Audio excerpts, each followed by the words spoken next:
Shalom, shalom, shalom à tous les enfants de Dieu, que le Tout-Puissant Créateur, le Dieu incréé, le Dieu invisible, Jésus-Christ de Nazareth vous bénisse de partout dans le monde entier. Et nous sommes là dans la présence de Dieu pour écouter la parole de Dieu, pour prendre aussi le temps de prier, car la Bible nous dit cherchez l'Éternel pendant qu'il s'y trouve et invoquez-le tandis qu'il est prêt. Je sais que ce moment ne sera pas le moment vain où nous sommes dans la présence de Dieu. Dieu va nous aider de bénéficier quelque chose venant de lui. Et là, nous vous disons merci, car le Dieu Tout-Puissant est le Dieu d'amour, parce qu'il nous a accordé le souffle de vie gratuitement. Il nous a donné la bonne santé. C'est là le preuve de la grâce et de la bénédiction ou de la bonté de Dieu envers nous. Et c'est bien moi votre frère, le berger de Ribonzi, et on va prendre le temps de prier, de laisser ces instants entre les mains de Dieu, qu'il puisse nous diriger, qu'il puisse nous orienter, et que tous ceux qui vont avoir lié dans ce lieu, que son nom soit glorifié et que son nom soit béni. Prions. Grand-Père, le Dieu d'amour, le Dieu de paix, le Dieu de joie, Père, je viens te louer, je viens t'exalter avec la présence de mon frère, de ma sœur, Seigneur Dieu. Seigneur, ce que nous voulons dans ce lieu, c'est que ton nom soit glorifié. Seigneur Dieu, parle-nous. Seigneur Dieu, instruis-nous dans la vérité. Seigneur Dieu, notre connaissance, sagesse humaine, Seigneur Dieu, que cela puisse disparaître. Mais nous voulons l'intelligence, l'orientation de Dieu. Parle-nous, Seigneur Dieu, et tous ceux qui ne confessent pas ton nom, du début jusqu'à la fin de ce programme, Père éternel, je les déclare nul et sans effet, mais règne en souverain Dieu pour toucher le cœur, pour transformer le cœur, pour nous ramener encore dans l'intimité avec toi. C'est là au nom puissant de Jésus-Christ, nous avons ainsi prié et nous disons tous Amen, Amen, Amen. Alléluia. Notre Dieu, il est plein d'amour, il est plein de bonté. Mon frère, ma sœur, je ne cesserai jamais de te dire, quelles que soient les souffrances de la vie, quelles que soient les épreuves de la vie, il ne faut pas jamais point abandonner la personne de Jésus-Christ. Car les étapes de la vie, la souffrance, les difficultés, ce sont des épreuves de la témoignage, de la bonne nouvelle que tu vas rencontrer à d'autres personnes. Parce que dans la vie chrétienne, lorsqu'il n'y a pas des épreuves, tu n'auras même pas aussi la dimension ou la grandeur de comprendre qui est Dieu dans ta vie. Donc les épreuves de la vie, les difficultés de la vie, cela ne puisse pas te séparer de l'amour de Dieu, mais restons tous connectés, restons tous unis dans la présence de notre Seigneur Sauveur Jésus-Christ. Et aujourd'hui, Dieu nous a mis au cœur de parler, c'est un sujet, c'est un thème qui est aussi important pour notre vie en tant que chrétien, pour aussi la vie de l'Église. Notre sujet à partager s'intitule « Les œuvres de la Pentecôte dans la vie de l'Église ». Les œuvres de la Pentecôte dans la vie de l'Église. Et si nous parlons de la Pentecôte, parce que nous sommes aussi pendant ce mois de la Pentecôte, et hier c'était le dimanche, et dans nos églises, les serviteurs de Dieu ont pris le temps de nous prêcher par rapport à la Pentecôte, nous dire des choses par rapport à la Pentecôte. Dieu aussi a mis de notre cœur, de notre côté aussi, de parler par rapport à ces thèmes. Donc, misala, il y a Pentecôte, na quatre na bon il y a église. Exactement, c'est très important pour nous aider et pour aider aussi d'autres églises à marcher par rapport à ce que Dieu va utiliser, que nous puissions parler pour que son nom soit glorifié, que son nom soit béni. Et pour parler ou pour continuer, nous pouvons poser la question, c'est quoi la Pentecôte? C'est quoi la Pentecôte? Nous disons ceci, la Pentecôte est la fête chrétienne célébrée le 7e dimanche après la Pâque pour commémorer la descente du Saint-Esprit sur les apôtres et sur les chrétiens. Donc, la Pentecôte est la fête chrétienne qui a été célébrée le 7e mois, ou le 7e dimanche plutôt, le 7e dimanche après la Pâque. La Pâque, c'était déjà passé, je crois, dans le mois d'avril, comme ça. Dans le mois d'avril ou le mois de mars, c'était déjà passé. Et maintenant, lorsque nous parlons de la Pentecôte, là nous parlons pour commémorer la descente de l'Esprit Saint sur les apôtres ainsi que sur la vie des chrétiens. Et si nous parlons de l'œuvre de la Pentecôte, dans la vie de l'Église. Nous parlons de l'Église en tant que nous connaissons l'Église. Le lieu où, l'endroit par lequel nous tous nous sommes allés pour prendre ou pour adorer et exalter notre Dieu. Et nous parlons aussi de l'Église en tant que la vie de la personne. Toi et moi aussi, nous sommes Église du Christ. Donc nous parlons du lèvre du Saint de la Pentecôte plutôt dans la vie de l'Église, dans les deux catégories. Et nous disons ceci, lorsque nous parlons sur les œuvres de la Pentecôte dans la vie de l'Église, ici nous ne pouvons pas parler de l'œuvre de la Pentecôte dans la vie de l'Église ou la manifestation de la Pentecôte dans la vie de l'Église si et seulement si nous ne parlons pas du Saint-Esprit. Parce que lorsque notre prédication de la Pentecôte, le Saint-Esprit de Dieu n'est pas là-dedans, c'est-à-dire notre prédication de la Pentecôte n'a pas de valeur.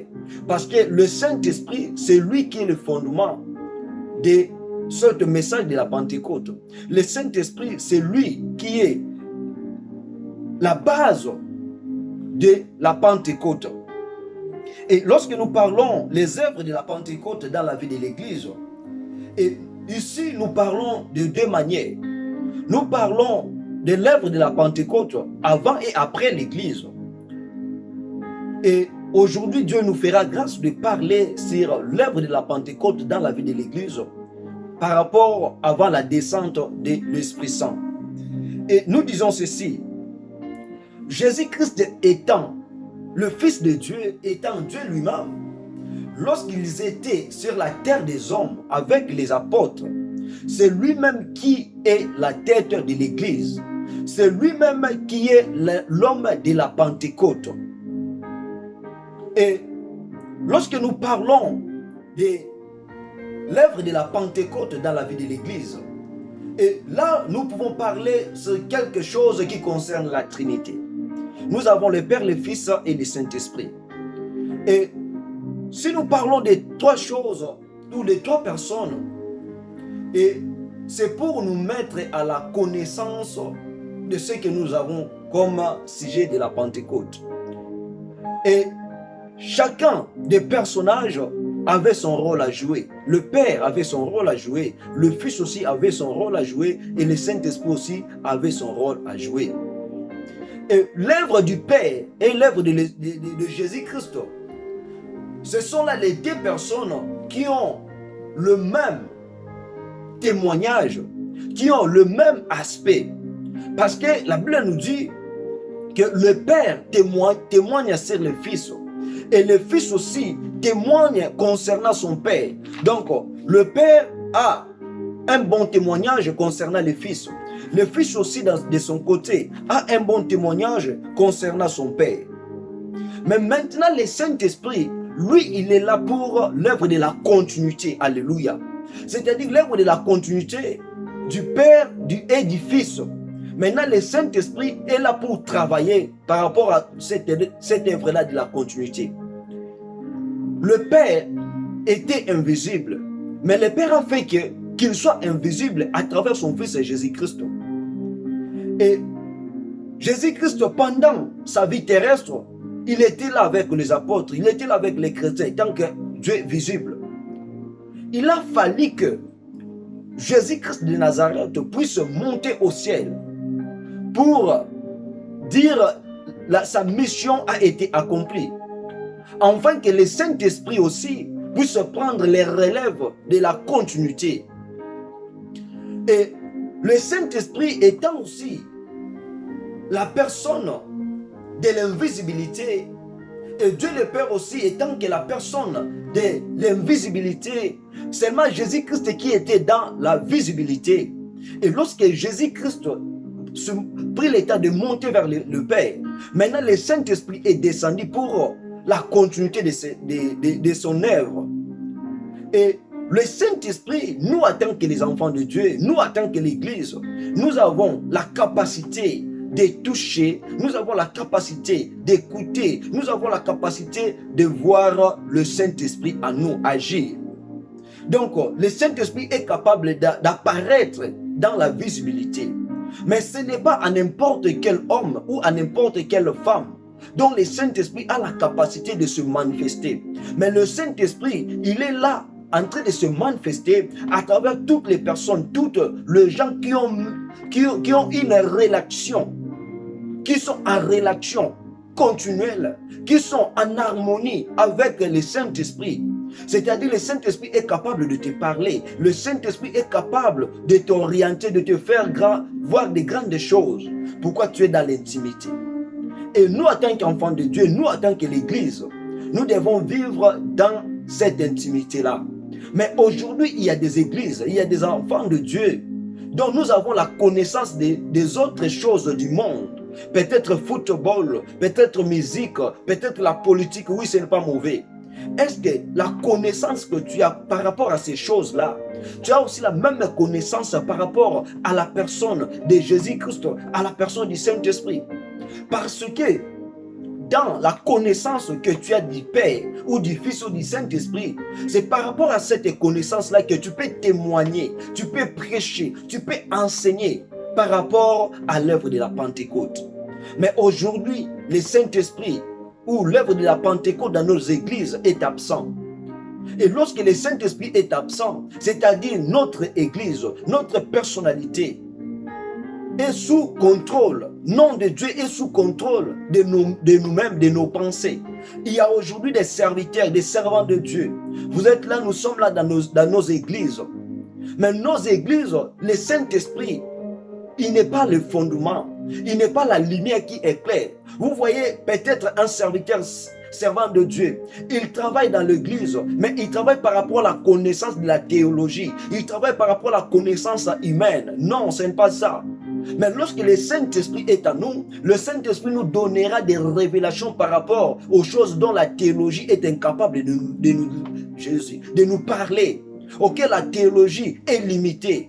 L'œuvre de la personne du Saint-Esprit est illimitée. Mais la théologie, il y a des questions où la théologie est limitée. C'est le Saint-Esprit a la capacité de nous faire révéler la pensée de Dieu. Et dans le livre de 1 Pierre chapitre 1er, le verset 21, la Bible nous dit: cependant, je vous le dis, en vérité, il est avantageux que je m'en aille. Car si je ne m'en vais pas, le consolateur ne viendra pas vers vous. Et la Bible nous dit que c'est poussé par le Saint-Esprit que les hommes ont parlé de la part de Dieu. Aujourd'hui, dans nos églises, nous devons être poussés, conduits par le Saint-Esprit. Ici, lorsque nous parlons de l'œuvre de la Pentecôte dans l'église, nous parlons avant l'arrivée ou la descente de l'Esprit Saint. Ici, Jésus-Christ, il est en train de parler aux apôtres, aux chrétiens. Il a dit ceci, qu'il est avantageux que lui, qu'il puisse aller vers son Père. Si il ne part pas vers le Père, le Saint-Esprit ou le Consolateur ne viendra pas. C'était la condition à remplir pour que le Consolateur puisse venir. Et la Bible nous dit, c'est poussé par le Saint-Esprit, que c'est poussé par les consolateurs, que les gens on va parler de la part de Dieu. Dans votre église, dans notre église, qui prend les décisions? Lorsque dans l'église, le pasteur prend les décisions sans la consultation du Saint-Esprit, cette église-là finira par la destruction. Mais lorsque les pasteurs, les serviteurs de Dieu sont unis avant de prendre une décision quelconque concernant l'église, nous sommes dans la consultation, d'aller chercher, d'aller demander l'orientation du Saint-Esprit. Cette église-là va monter, va aller de gloire en gloire. Alléluia. Et si nous parlons aussi nous prenons aussi le passage biblique dans le livre de Jean chapitre 16, le verset 7 et puis le verset 13. Là, la Bible nous dit ceci: cependant, je vous le dis en vérité, je vous dis la vérité, il vous est avantageux que je m'en aille. Si je ne m'en vais pas, le consolateur ne viendra pas vers vous. Mais si je m'en vais, vous le verrez. Alléluia.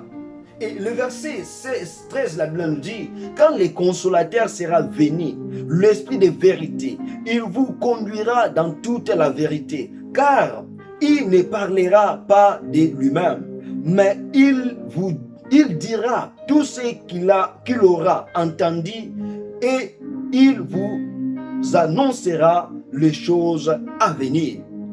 Ici maintenant, c'est Jésus-Christ qui parle avant qu'il puisse monter au ciel. Il parle aux chrétiens, il parle aux apôtres. Il dit, je vous dis une chose qui est vraie. Il faut que moi je puisse monter vers mon Père. Parce que si moi je ne pars pas vers mon Père, le consolateur ne viendra pas vers vous. Et lorsque le consolateur viendra vers vous, c'est lui qui vous parlera des choses à venir. Et le consolateur lui-même, tant que le Saint-Esprit, il ne parlera pas de lui-même, mais il parlera de moi et de mon Père. C'est l'œuvre du Saint-Esprit parce qu'il est là pour la continuité. Comme il est pour la continuité, il va nous parler concernant les choses que Dieu nous a déjà parlé, concernant les choses dont le Fils aussi nous a parlé. Le Saint-Esprit maintenant, il est là en train de nous rappeler ces choses. Il est là en train de nous pousser dans la profondeur de ces choses, afin que nous ayons l'accès au royaume de Dieu, afin que nous ayons l'accès aux choses de Dieu. Mais lorsque nous prenons le temps de fermer nos yeux, d'empêcher nos oreilles, d'écouter ce que le Saint-Esprit nous parle, là nous serons dans la perdition. Serviteurs, servants de Dieu, laisse l'église de Dieu être conduite par le Saint-Esprit. Enfants de Dieu, cherchez notre communication, cherchez notre relation avec Dieu. Aujourd'hui, il y a la destruction dans nos églises. Il y a des serviteurs, des servants de Dieu. Nous sommes là en train de détruire l'église à cause de nos comportements. Il y a même des chrétiens qui ont abandonné de prier Dieu à cause de nos comportements, à cause de nos pratiques. Il y a des choses que nous pratiquons dont le Saint-Esprit il est en train d'interdire, de ne plus faire ceci, de ne plus faire cela. Mais à cause peut-être du manque de moyens, à cause peut-être à la recherche de l'argent, nous imposons des choses dont le Saint-Esprit n'est pas content. Serviteurs, servants de Dieu, retournons-nous à la pensée de Dieu. Retournons-nous à la vraie parole qui est la parole vivante, qui est la parole qui donne la vie. Enfant de Dieu, ta relation avec Dieu, ta relation avec le Saint-Esprit. Vous savez, lorsque le Saint-Esprit est votre ami, vous savez, lorsque vous êtes en bonne relation avec le Saint-Esprit, quel que soit l'endroit, quel que soit les liens, le Saint-Esprit est là capable de vous communiquer les choses cachées de Dieu. Le Saint-Esprit est là capable de vous ouvrir même les oreilles, de vous ouvrir même les yeux, même la bouche, afin que vous puissiez parler de son nom. Car il est l'œuvre de la continuité. Le Saint-Esprit, il nous révèle le Père. Le Saint-Esprit, il nous révèle le Fils. Car il ne peut jamais parler de lui-même. Parce qu'il était là envoyé pour parler des choses à venir. Et les choses à venir, Jésus-Christ a déjà pris le temps de nous enseigner sur ces choses-là. Mais il ne nous reste rien qui puisse nous rappeler que le Père vous a dit ceci, le Fils vous a dit ceci, et ce que vous faites là est la volonté de Dieu ou la volonté de ce monde des ténèbres qui est Satan, le diable. Et lorsque le Saint-Esprit là, il te poussera toujours à manifester la volonté de Dieu, car il est le Dieu invisible, car il est le Dieu incréé. Et d'autres dieux par lesquels toi tu pries, d'autres dieux par lesquels toi tu consultes, ce sont des dieux qui sont morts. Ce sont des dieux qui n'ont pas de révélation. Mais le Saint-Esprit a la révélation. Le Saint-Esprit a la connaissance de ce qui est Père, de ce qui est Fils. C'est lui qui nous enseigne. Alléluia. Et nous disons ceci, enfants de Dieu. Et lorsque nous disons que le Père témoigne pour le Fils et le Fils témoigne pour le Père, mais le Saint-Esprit, lui, il est là pour témoigner concernant ce qui est le Père et le Fils. Et si nous voyons où nous prenons nos Bibles, dans Jean chapitre 10 et le verset 30, là Jésus-Christ nous parle.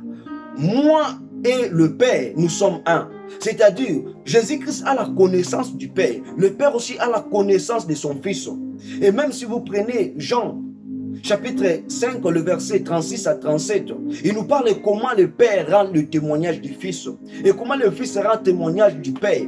C'est-à-dire, ils sont un, ils sont unis, ils sont indivisibles. Parce que chacun d'eux a la connaissance. Et nous, en tant que les humains, il y a des fois, nous sommes limités.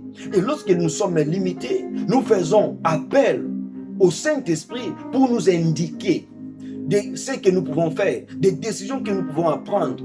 Et toutes les décisions que nous pouvons apprendre lorsque nous faisons appel au Saint-Esprit. La personne de Jésus-Christ, c'est lui par qui le Père a donné le commandement que dans toute prière que nous pouvons faire, si cette prière-là est accompagnée à la fin, au nom de Jésus-Christ, là nous avons la révélation. Mais mon frère, ma soeur, tu peux prier, tu peux demander, mais à la fin, quel nom utilises-tu? Il y a des gens qui utilisent les noms de leurs serviteurs, de leurs pasteurs. Il y a des gens qui utilisent même les noms de soi-disant prophètes. Il y a des personnes qui utilisent les noms peut-être de leurs, je ne sais pas. Donc à la fin, au nom de Jésus-Christ. Car le nom de Jésus-Christ, c'est le seul et l'unique nom qui nous a donné l'accès de vivre l'œuvre de la Pentecôte qui est le Saint-Esprit. Alléluia. Et si nous prenons Jean aussi chapitre 10, le verset 15. Là, la Bible nous dit, comme le Père me connaît et comme je connais le Père et je donne ma vie pour mes brebis. Ici maintenant, Jésus-Christ nous parle comment il a donné sa vie. Parce que lui-même avant la Pentecôte, il était là comme corps de l'Église. Lui-même était Église. Mais lorsque Jésus-Christ est monté au ciel, il a fallu que cette église-là puisse continuer avec la révélation qui a été cachée. Or, la révélation cachée, nous pouvons seulement les comprendre. Nous pouvons seulement avoir cette révélation-là cachée concernant la descente de la personne du Saint-Esprit. Or, que pendant que Jésus-Christ lui-même était là sur la terre avec les apôtres, c'est lui qui était le fondement. C'est lui qui prenait les décisions pour l'orientation, les décisions pour la croissance de l'église. Alléluia. Et maintenant, nous devons prendre le temps de comprendre ce qui s'est passé avant la Pentecôte. La révélation de la Pentecôte. Parce que la Pentecôte avant, c'était une promesse. Mais après, c'était la réalisation. Mais nous parlons maintenant de la promesse de la Pentecôte. Pendant que Jésus-Christ était là avec les apôtres, pendant que Jésus-Christ vivait ensemble avec les apôtres, qu'est-ce qu'il a dit concernant la Pentecôte? Qu'est-ce qu'il a dit concernant le Saint-Esprit? Et quelles sont les valeurs de la Pentecôte dans la vie de l'Église? Il y a tant de choses. S'il n'avait pas la venue de la Pentecôte, la naissance de l'Église n'aura pas lieu. Mais la naissance de l'Église a eu lieu lorsque le Saint-Esprit a été descendu. Alléluia. Et là, nous prenons nos Bibles. On va lire la parole de Dieu. On va lire dans le livre des Actes des Apôtres. Actes des Apôtres, chapitre 2, le verset 1 à 8.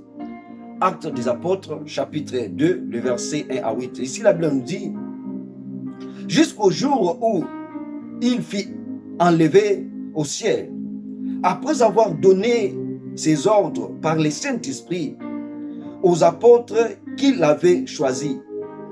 Après qu'il y souffert, il leur apparut vivant et leur en donnant plusieurs preuves, se montra à eux pendant 40 jours et parlant des choses qui concernent le royaume de Dieu. Alléluia. Comme il se trouvait avec eux, il leur recommanda de ne pas s'éloigner de Jérusalem, mais d'attendre ce que le Père avait promis, ce que je vous ai annoncé, leur dit-il. Car Jean a baptisé d'eau, mais vous, dans peu de temps, vous serez baptisés du Saint-Esprit. Alors les apôtres réunis lui demandèrent, Seigneur, est-ce que en ces temps que tu réaliseras le royaume d'Israël? Il leur répondit, ce n'est pas à vous de connaître le temps ou le moment que le Père a fixé de sa propre autorité. Le verset 8.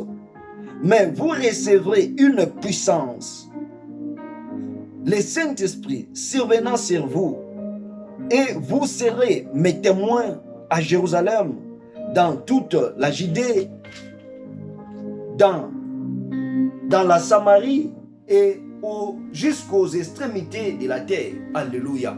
Ici, la Bible nous parle de Jésus-Christ avant sont montés au ciel. La Bible nous parle, il parle aux serviteurs, aux apôtres. Il leur dit ceci, que bientôt là, moi je vais être avec mon Père. Mais avant que je puisse monter avec mon Père, voilà, dans peu de temps, je vous donne les ordres à suivre. Je vous donne les orientations à suivre pour que vous ayez la connaissance sur ce qui concerne le royaume de Dieu. Enfant de Dieu, notre thème s'intitule « Les œuvres de la Pentecôte dans la vie de l'Église ». Ici, Jésus-Christ maintenant commence à parler. Jésus-Christ a donné les ordres, c'est-à-dire le Saint-Esprit est la personne par qui nous, enfants de Dieu, lorsque nous sommes en intimité avec Dieu, par la demande, nous pouvons utiliser le Saint-Esprit comme nous dit ici la Bible. Nous pouvons utiliser le Saint-Esprit afin que par le Saint-Esprit, au nom de Jésus-Christ, que nous ayons des réponses par rapport à nos prières. Parce que ici la Bible nous dit, Jésus-Christ parla aux apôtres que après avoir donné ses ordres par le Saint-Esprit aux apôtres qu'ils avaient choisis. Donc, ils ont donné l'ordre aux apôtres que dans peu de temps, il y aura l'apparition de l'Esprit Saint. Et la Bible nous dit, pendant ce moment-là, Jésus-Christ, il était sur la terre en train de se manifester, de se faire voir avec les apôtres pendant 40 jours. Et la Bible nous parle, Jésus-Christ leur parla des choses qui concernent le royaume de Dieu. Donc le Saint-Esprit est là pour la continuité de ces œuvres-là concernant le royaume de Dieu. Il nous parle de ce que nous pouvons faire pour hériter le royaume, de ce que nous pouvons éviter pour hériter le royaume. Mais enfants de Dieu, il y a des fois, nous vivons dans l'interdiction d'écouter le Saint-Esprit. Nous vivons dans l'interdiction d'obéir aux ordres du Saint-Esprit. Et lorsque nous sommes dans la division avec le Saint-Esprit, notre vie finira par l'enfer. Mais lorsque nous sommes unis avec le Saint-Esprit, notre vie finira par le ciel. C'est-à-dire là, nous obéissons à la parole de Dieu. La Bible nous dit que toute personne qui s'opposera à la voix de Dieu, moyennant le Saint-Esprit, cette personne-là ne respecte pas la parole de Dieu. Cette personne-là ne respecte pas la volonté de Dieu. Or, la volonté de Dieu est là pour que nous puissions l'accepter. Et la Bible nous dit que la malédiction qui sera impardonnable, c'est cette malédiction-là dont le Saint-Esprit te parle. Toi, tu t'opposes au Saint-Esprit. Et la Bible nous dit que ce péché-là est impardonnable. Pourquoi? Parce que tu t'opposes directement à la personne de Jésus-Christ. Tu t'opposes directement à la personne du Père. Et lorsque nous obéissons au Saint-Esprit, les portes de la vie s'ouvrent, les portes du royaume s'ouvrent. Mais lorsque nous désobéissons à la parole de Dieu, au Saint-Esprit, les portes du royaume ferment. Et c'est pour cela qu'il y a beaucoup de choses que nous demandons. Il n'y a pas les bons des résultats. Pourquoi? Parce que nous n'avons pas l'obéissance au Saint-Esprit. Église, obéissez au Saint-Esprit. Église, écoutez ce que le Saint-Esprit est en train de parler. Le Saint-Esprit ne te parlera pas toujours d'aller enseigner, d'aller prêcher l'abondance, d'aller prêcher la richesse, d'aller prêcher le mariage. Non. Pendant ce temps, le Saint-Esprit est en train d'utiliser les gens pour prêcher aux choses qui concernent le royaume de Dieu. Parce qu'une personne, lorsque nous sommes dans l'intimité avec Dieu, le Saint-Esprit est déjà là comme l'argent. Le Saint-Esprit est déjà là comme solution. Le Saint-Esprit est déjà là comme toutes les choses dont nous avons besoin.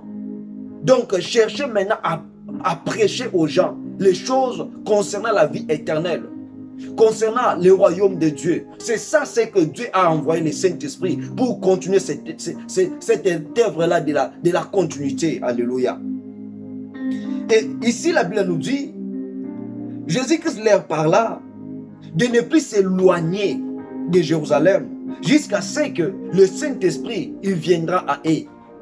Enfants de Dieu, l'œuvre de la Pentecôte dans l'Église ne nous pousse pas à être éloignés de Dieu, ne nous pousse pas à être dans l'infidélité avec Dieu, mais l'œuvre de l'Esprit Saint dans l'Église, si notre vie en tant que personne nous pousse à être connectés, nous pousse à être unis, nous pousse à l'harmonie, nous pousse à l'amour de l'Église.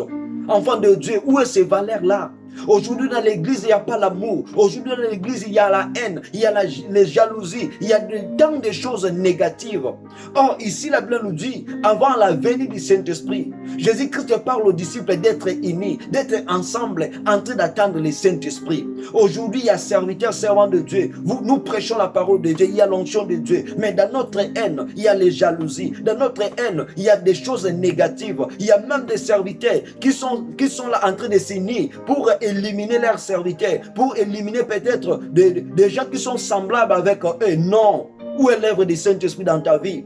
Où est l'œuvre du Saint-Esprit par rapport à ton appel? Le Saint-Esprit n'était pas envoyé pour la destruction des âmes, mais le Saint-Esprit nous a appelés pour la construction des âmes. Le Saint-Esprit nous a appelés pour unir les âmes. Serviteurs, servants de Dieu, aujourd'hui nous sommes là pour diviser. Aujourd'hui nous sommes là pour séparer les gens. Le Saint-Esprit ne nous a pas envoyés pour faire des choses comme ça. Mais le Saint-Esprit nous a envoyés là où il y a la division, là où il y a des disputes. Nous sommes là pour réunir. Et lorsque nous réunissons les gens, le Saint-Esprit et Dieu le Père, Dieu le Fils ont eu cette joie-là, ont eu cette gloire-là de nous avoir en train de travailler pour son royaume.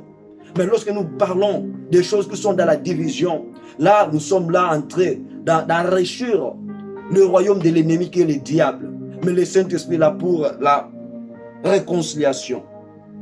Et la Bible nous dit encore dans le verset 5, la Bible nous dit, car Jean a baptisé d'eau, mais vous, dans peu de jours, vous serez baptisés du Saint-Esprit. Et lorsque nous parlons des œuvres de la Pentecôte dans la vie de l'Église, c'est-à-dire les œuvres de la Pentecôte dans la vie de l'Église, nous demandent d'être patients. Enfant de Dieu, serviteur de Dieu, tu peux avoir l'huile du Saint-Esprit dans ta vie. Tu peux avoir l'onction de guérir les morts, les malades. Mais la Bible nous dit la patience, c'est quelque chose de la plus important dans la vie. Ici, la Bible nous dit la promesse a été déjà faite. Mais il faut que les disciples soient là unis, en train d'attendre, en train d'être patients. Et à cause de la manque de patience, il y a beaucoup de gens, ils ont perdu le Saint-Esprit en eux pour la continuité d'une mission. Tu es là en train de faire la bonne part de la parole de Dieu. Mais cette bonne part-là n'est pas poussée, n'est pas conduite par le Saint-Esprit. Pourquoi? Parce que tu as travaillé par rapport à la précipitation. Laissez le Saint-Esprit nous guider. Laissez le Saint-Esprit nous faire des choses. Ici, Jean a baptisé d'eau. Mais la Bible nous dit, le Saint-Esprit, lorsqu'il sera là, nous ne serons pas baptisés d'eau, mais nous serons baptisés de lui-même. Nous serons baptisés de la connaissance d'en haut. Nous serons baptisés de la révélation de Dieu. Nous serons baptisés concernant les choses qui concernent le royaume de Dieu, enfants de Dieu. Et la Bible nous dit, et les apôtres ont eu le temps de poser cette question à la personne de Jésus-Christ. C'est-à-dire, lorsque le Saint-Esprit viendra, et c'est là, ça sera la fin du monde, où ça sera le rétablissement maintenant de ton royaume. Jésus-Christ leur parla ceci. Concernant le royaume, ce n'est pas à vous de connaître, ce n'est pas à vous de le demander, car le Père travaille par rapport à sa propre autorité. Il y a un temps que le Père a déjà fixé. Mais enfant de Dieu, laisse-moi te dire, tu sais, lorsque la personne vit en intimité avec Dieu, lorsque la personne vit en harmonie avec Dieu, il y a une chose, seule chose que je connais, Dieu, il y a des choses, il peut cacher ces choses-là pour les gens qui sont intelligents, pour les gens qui sont sages. Mais par rapport aux personnes qui vivent en l'intimité avec Dieu, Dieu a la révélation par rapport à ces choses. Dieu a la révélation par rapport à ces choses-là, aux personnes qu'il appelle comme amis. Lorsque tu es ami de Dieu, Dieu te parlera des choses qui sont cachées. Lorsque tu es ami de Dieu, Dieu te fera voir des choses dont le monde ne peut pas voir. Dieu te fera parler, te fera écouter des choses dont le monde ne peut pas écouter. Pourquoi? Parce que tu es en intimité avec la personne de la continuité, avec la personne du Saint-Esprit. Église, restons unis, restons dans l'intimité avec Dieu pour que nous ayons la révélation des choses qui concernent le monde. Les choses qui concernent le monde ici sont terribles. Mais lorsque nous avons la connaissance de la personne du Saint-Esprit, nous pouvons orienter le monde à bien marcher, à quitter les ténèbres pour la lumière. Mais lorsque le Saint-Esprit n'est pas en nous, nous sommes là en train encore de faire dépeupler les gens de la lumière pour les ramener dans les ténèbres. Serviteurs, servants de Dieu, il faut prendre le temps avant d'aller prêcher le message. Demander l'aide du Saint-Esprit. Parce qu'il y a d'autres messages dont les serviteurs, les servants de Dieu, nous sommes en train de prêcher.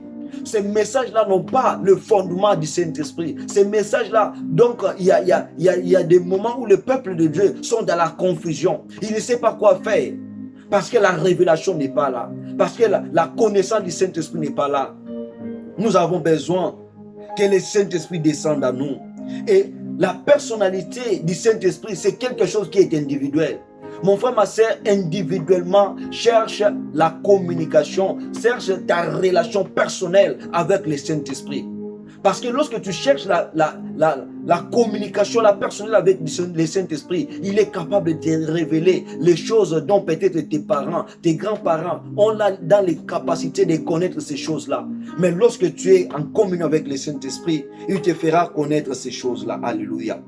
Et la Bible nous parle dans le verset 8. Jésus leur parla maintenant.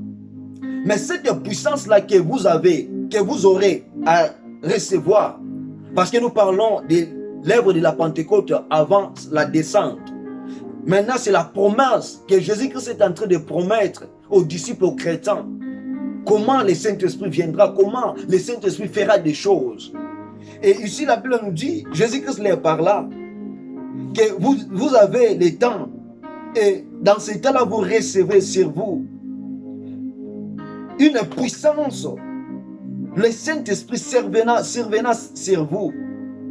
Et vous serez mes témoins. Ici, avant la descente du Saint-Esprit, il faut que nous, en tant qu'Église, nous, en tant qu'enfants de Dieu, que nous soyons les témoins de Jésus-Christ. Que nous soyons là pour témoigner Jésus-Christ.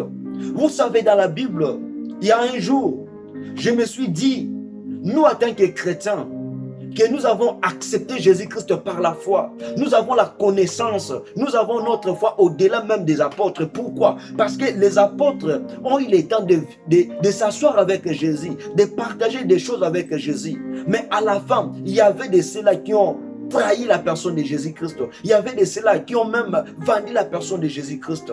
Mais nous, par la foi, nous, par la révélation de l'Esprit Saint, nous avons la connaissance de cette personne-là qui est Jésus-Christ. Donc ta foi doit toujours être augmentée. Tu dois toujours témoigner la personne de Jésus-Christ. Et nous avons la témoignage de la personne de Jésus-Christ par rapport à la transformation de notre vie. C'est pour cela que la Bible nous dit que nous ne devons pas se conformer par rapport à ces siècles, mais nous devons se conformer par rapport au siècle à venir. Car au siècle à venir, il y a la révélation. Au siècle à venir, il y a le fondement qui est Jésus-Christ comme la tête de l'Église. Et témoigne Jésus-Christ parce que tu as le Saint-Esprit. Enfant de Dieu, il y a des moments, tu es là avec tes amis, tu racontes des choses concernant la politique, tu racontes des choses concernant le football, tu racontes des choses concernant tant de choses. Mais quel jour tu vas témoigner sur la personne de Jésus-Christ? Parce que tu ne cherches pas cette vie-là d'intimité. Lorsque tu cherches la vie de l'intimité avec la personne de Jésus-Christ, c'est le Saint-Esprit qui va te pousser à parler de lui. C'est le Saint-Esprit qui va te pousser à faire des choses pour lui. Parce que tu es en communion avec lui. Enfants de Dieu, cherchons à être connectés avec Dieu. Cherchons à faire dépeupler le monde du ténèbre pour amener les gens dans le monde de la lumière, qui est Jésus-Christ de Nazareth. Là, il nous a dit, nous serons ses témoins en Jérusalem, en Judée, et il dit encore dans la Samarie, jusqu'aux extrémités de la terre. Le monde a besoin de la connaissance du Saint-Esprit. Le monde a besoin de la connaissance de la personne de Jésus-Christ. Et qui sont les gens-là qui sont capables d'aller faire cette continuité du Saint-Esprit, qui sont capables d'aller faire la continuité de la mission de notre Jésus-Christ sur la terre des hommes? C'est toute personne qui a la révélation, c'est toute personne qui a accepté Jésus-Christ comme son Seigneur et Sauveur personnel, qui a la mission d'aller sauver. Parce que nous sommes sauvés pour sauver aussi. Mais toi, tu es sauvé, tu n'as pas le temps là d'aller sauver, mais tu as le temps pour détruire. Enfant de Dieu, soyons dans la réalité des choses. Nous sommes sauvés pour sauver.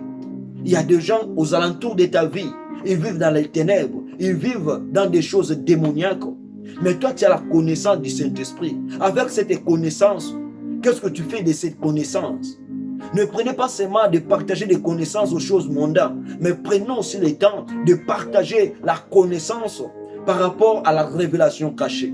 par rapport à la révélation de la personne de Jésus-Christ, par rapport à la révélation de ce qui concerne le royaume de Dieu. Car la Bible nous dit, cherchez premièrement le royaume de Dieu et la justice de Dieu, et toutes les choses nous seront données par-dessus. Cherchons le royaume de Dieu. Et le royaume de Dieu, nous avons la révélation du royaume de Dieu lorsque nous sommes en communion, lorsque nous sommes en contact avec le Saint-Esprit. Enfants de Dieu, en tant qu'Église, en tant que membre de l'Église, restons toujours connectés avec le Saint-Esprit et appliquons les choses dont le Saint-Esprit va attirer la gloire. Serviteurs, servants de Dieu, ne marchez pas par rapport aux choses terrestres, ne marchez pas par rapport à tes propres désirs. Dieu vous a donné la mission pour paître ses brebis, mais vous êtes là, nous sommes là en train de disperser les brebis de Dieu. Où est notre mission en tant que serviteur? Où est notre mission en tant que servant de Dieu? Cherchons à aller prêcher la parole de Dieu dans les extrémités de la terre, témoigner Jésus-Christ. Et lorsque nous témoignons Jésus-Christ, lorsque nous faisons notre mission en tant qu'enfants de Dieu, et notre récompense, ça sera grande. Sur la terre et sur les cieux, notre récompense, ça sera grande. Enfants de Dieu, cherchez à être récompensés par Dieu, au lieu d'aller chercher à être récompensé par les diables.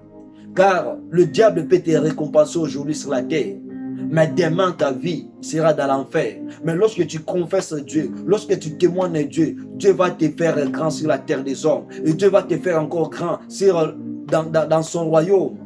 Parce que là, il y a toujours l'adoration, la louange. Et nous avons cette connaissance-là parce qu'il n'est pas encore tard. Il n'est pas encore tard de changer, de marcher avec Dieu. Parce qu'il y aura un temps, il y aura un moment où toutes les choses seront peut-être en retard. La Bible nous dit, il y a encore de l'espérance pour tous ceux qui vivent. Enfant de Dieu, tu as le souffle de vie, j'ai le souffle de vie. Maintenant, c'est le moment de prêcher, de panzailler sous sango, c'est le moment. Panzailler sous sango na baninga na yo, panzailler sous sango na kat na famille na yo, panzailler sous sango bisika no sur kozala. Même la kat na musala, mon frère ma sœur, panzailler sous sango. La kat na musala yo sala, il y a des fois, osana sonya comme msaki oza chrétien. Non. Tu peux ne pas dire que tu es chrétien, mais par rapport aux choses, aux actes que tu peux poser, cela peut te témoigner que tu es chrétien. Ne fasse pas les choses pour que tu sois acclamé par les gens, parce que les gens peuvent t'acclamer, mais lorsque Jésus-Christ ne t'acclame pas, ça n'a importance. Mais lorsque tu fais des choses pour que tu sois acclamé par Jésus-Christ, le monde aussi va t'acclamer, parce que la personne de Jésus-Christ, il te fera grand. Cherchons que le Saint-Esprit habite en nous en tant que personne et habite en tant que l'homme dans l'église pour que son nom soit glorifié, pour que son nom soit vivifié. Que le Saint-Esprit, le Dieu d'amour, le Dieu de paix, il y a tant de choses à parler concernant l'œuvre de la Pentecôte dans la vie de l'église. Mais Dieu nous fera grâce de parler encore prochainement concernant l'œuvre de la Pentecôte maintenant pendant l'église. Parce que nous avons parlé après. Après, c'était la promesse. Mais maintenant, on va parler la réalisation maintenant de la Pentecôte dans l'église. Et Dieu va nous aider. Prenons le temps de prier. Éternel, le Dieu de gloire, le Dieu de ma vie. Seigneur Dieu, je te loue, je te bénis pour cet temps, Seigneur Dieu, que tu nous as parlé, que tu nous as instruit. Seigneur Dieu, laisse que toutes les paroles qui sont la bonne, Seigneur Dieu, cela puisse se toucher, cela puisse se transformer, cela puisse nous ramener, Seigneur Dieu, à la connaissance et à l'intimité de la personne que vous êtes, Seigneur. Et aide-nous, Seigneur Dieu, de ne plus vivre toutes les choses qui sont contraires à la révélation du royaume. Seigneur Dieu, donne à mon frère, à ma sœur, cette capacité-là, cette force-là, Seigneur Dieu, de vivre dans l'intimité avec toi. Seigneur Dieu, je prie aussi, je demande. Il y a mon frère, ma sœur, Seigneur Dieu, qui me suit. Seigneur Dieu, il n'a pas la connaissance de la personne du Saint-Esprit. Seigneur Dieu, sa vie est bloquée. Il y a des lois, il y a des forces sataniques démoniaques qui empêchent sa vie pour la gloire. Seigneur Dieu, c'est toi qui sondes les cœurs et les reins. C'est toi qui transformes toutes choses. Je prie, Seigneur Dieu, car la Bible me dit, Seigneur Dieu, si toi tu ne touches pas, si toi, Seigneur Dieu, tu ne bâtis pas, ce qui peut bâtir ta royaume en vain. Seigneur Dieu, transforme la vie de mon frère. Touche le cœur de mon frère, Seigneur Dieu, qu'il soit transformé par rapport à la connaissance de la personne du Saint-Esprit. Tous tes chemins, Seigneur Dieu, qui peut lui ramener dans la destruction, qui peut lui ramener dans l'enfer. Seigneur Dieu, j'empêche tous ces chemins-là de s'accomplir dans sa vie. Mais Seigneur Dieu, montre-lui les chemins, car tu as dit, voici les chemins et marchez-y. Seigneur Dieu, qu'il puisse marcher dans les chemins, car la Bible me dit, Seigneur Dieu, tu es le chemin, la vie et la vérité. Mon frère a besoin de la vérité, ma sœur a besoin de la vérité. Et cette vérité-là, Seigneur Dieu, nous avons cette vérité lorsque le Saint-Esprit habite en nous, lorsque le Saint-Esprit est la révélation dans notre vie, parce qu'il témoigne de ce que le Père est, de ce que le Fils est. Seigneur Dieu, donne-nous ce témoignage-là. Seigneur Dieu, aide-nous aussi à être tes témoins partout, Seigneur. Quel que soit le lieu, quel que soit l'endroit, Seigneur, que nous puissions publier, témoigner ton nom. Car tu es le Dieu d'amour, car tu es le Dieu de paix. Et Seigneur Dieu, guéris, transforme la vie de toutes les personnes qui est malade, qui est souffrant, qui a des problèmes. Seigneur Dieu, car c'est toi qui es la solution. Tu nous as dit, Seigneur Dieu, venez à moi avec tous vos fardeaux, et moi l'Éternel, je vous donnerai du repos. Tu as dit, Seigneur Dieu, déchargez-vous sur moi de tous vos soucis. Seigneur Dieu, il y a un frère, il y a une sœur, Seigneur Dieu, qui est en train de nous suivre maintenant. Elle a des problèmes. Seigneur Dieu, je prends tous ces problèmes-là, je les déclare soit annulés sans effet. Mais toi, attends que Dieu, attends que la solution, Seigneur Dieu, donne-lui la solution. Seigneur Dieu, donne-lui la paix. Donne-lui, Seigneur Dieu, la bonne voie à suivre et la bonne chemin de la guérison. C'est là au nom puissant de Jésus-Christ, nous avons ainsi prié et déclaré. Nous disons tous Amen, Amen, Amen. On peut acclamer pour Jésus-Christ. Alléluia. Que le Dieu d'amour, le Dieu de paix soit loué, soit béni, soit exalté. Et là, nous vous demandons, frères, sœurs, donnez ta vie en Jésus-Christ, car il est important pendant que tu es en vie, que Jésus-Christ soit le maître de ta vie, que Jésus-Christ soit le moniteur de ta vie, que Jésus-Christ soit le fondement de ta vie. Et là, nous vous demandons d'être avec nous dans nos programmes. Les jeudis, nous aurons le temps de prier, de demander le Saint-Esprit de nous orienter, de demander le Saint-Esprit de nous faire vivre cette vie-là d'intimité avec lui. Là, nous serons les jeudis par rapport aux orientations de l'Esprit Saint. Et puis, nous vous demandons que chaque mercredi et puis chaque vendredi, de 19h30 à 20h30, dans l'église La Grâce, nous sommes là dans la prière d'adoration et prière que nous prenons le temps de demander tout ce que nous avons besoin. Mon frère, ma soeur, si tu as besoin de se connecter avec nous, l'église La Grâce est en Diblan 12. Et lorsque tu es sur Kilomore ou Kalimor, donc c'est près là. Et si tu as besoin de nous rejoindre, il y a mes contacts qui seront là. Tu peux nous appeler, demander des informations et on va vous les donner pour que nous soyons unis. Et puis chaque dimanche, nous sommes là dans l'église La Grâce pour prier, invoquer Dieu de 12h à 14h. Cherchons à être unis, à être connectés dans l'église La Grâce et Dieu Tout-Puissant finira toujours par vous bénir. Et puis c'est vendredi, les jeunes de l'église La Grâce, nous sommes là pour prendre le temps de prier, pour prendre le temps d'adorer Dieu. Ça sera à partir de 23h30 jusqu'à donc de 22h30 jusqu'à 23h30. De partout où vous êtes jeunes, si vous souhaiterez de nous rejoindre, contactez-moi, je peux vous donner le lien pour que nous soyons unis, afin que nous puissions prier. Car Dieu a besoin de ta jeunesse, de votre jeunesse pour servir à sa gloire. Et l'église Colonne de Feu aussi au niveau de Kinshasa, là il y a prophète de Mavinga, l'église La Grâce, il y a comme représentant légal le pasteur Yvon Louki. Et au niveau de la RDC, l'église, c'est l'église Colonne de Feu, quartier Anonga numéro 53D. Là il y a le prophète de Mavinga. Le mardi et puis le vendredi, il y a culte du soir de 19h juste à 20h30. Si vous êtes là, vous allez prendre le temps de prier Dieu, invoquer Dieu, implorer Dieu. Et puis le dimanche, c'est de 9h juste à 12h30 dans l'église Colonne de Feu au niveau de Kinshasa. Et puis il y a aussi l'homme de Dieu, le pasteur Prosper Kassungu Olive. Lui, c'est au niveau du Brésil, São Paulo. Donc là, si vous souhaiterez aussi rejoindre l'église de notre papa Prosper Kasongo, donc il est un homme de Dieu aussi, que je connais aussi. Il est là en train de servir son Dieu avec amour, avec passion, avec tant d'ambition. Donc l'église, c'est dans les rues Kaulu, Calix plutôt, numéro 16, BAE. Donc BAE, c'est Carvalho, dans le Itaquera. Itaquera, c'est à Sao Paulo. Donc référence shopping Itaquera. Là se trouve notre église du pasteur Prosper Kasongo Olive. Donc ils ont tant de programmes de culte d'enseignement. Le mercredi de 18h30 à 20h juste. Il y a jeudi prière de délivrance de 18h30 à 20h juste.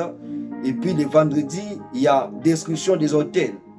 Donc culte de combat de 18h30 à 20h30.